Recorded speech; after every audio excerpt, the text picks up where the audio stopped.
Hey guys, welcome back. Today I'll be showing you guys how to panel a cake using edible image or edible photos on your cake.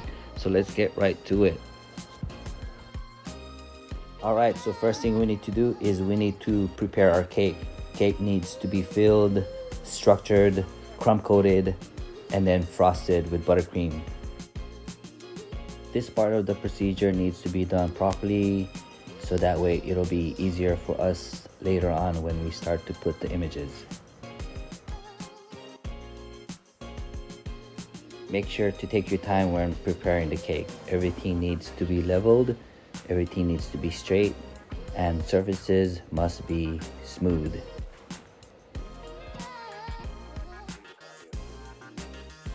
I went to a local bakery and printed out 4 images that I wanted for my cake.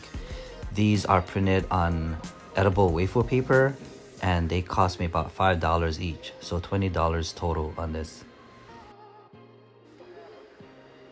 Next, I'll be rolling out some fondant. I've decided to do a marbling effect for this one, but you don't have to. It is best to use plain white fondant when you're applying edible image or photos to a cake.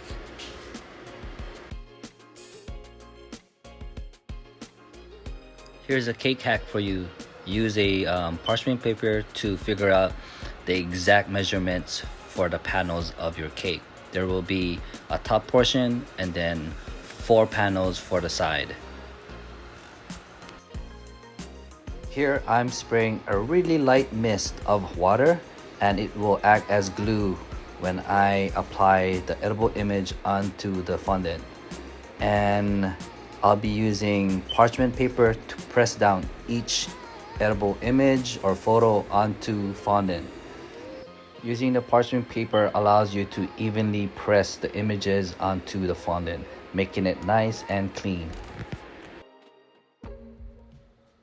Here I am just cutting out the 4 panels for the side of the cake.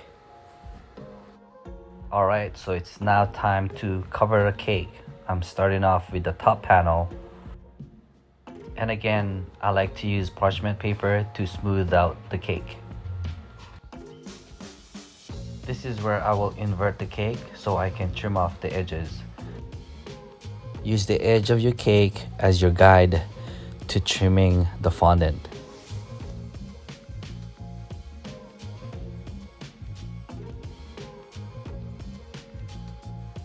Here I'm cutting the photo image panels to cut the exact size of the cake. I will allow about a 1/4 inch of overhang and I will make the adjustments later. Because the edible images are on wafer paper, you will need to use an X-Acto knife and this will give you precise and clean cuts. As I apply the images onto the cake, you will see that there is a slight overhang, but that's okay because we will trim that off soon.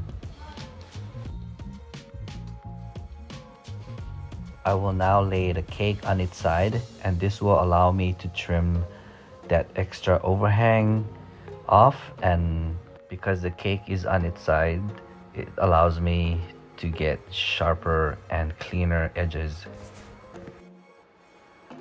Remember, you are still working with cake, so when you're flipping the cake over or putting it on its side, be gentle and just be careful you don't damage any of the buttercream or the edges.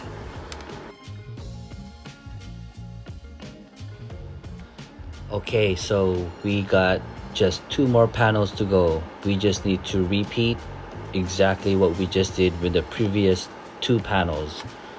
Don't rush, take your time.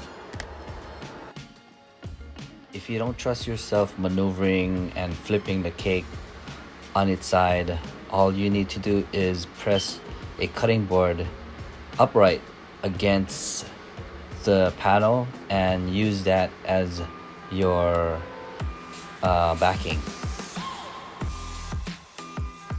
Cake is almost done. And if you guys enjoyed watching this technique, please consider giving me a follow and subscribe. And I hope I see you guys again.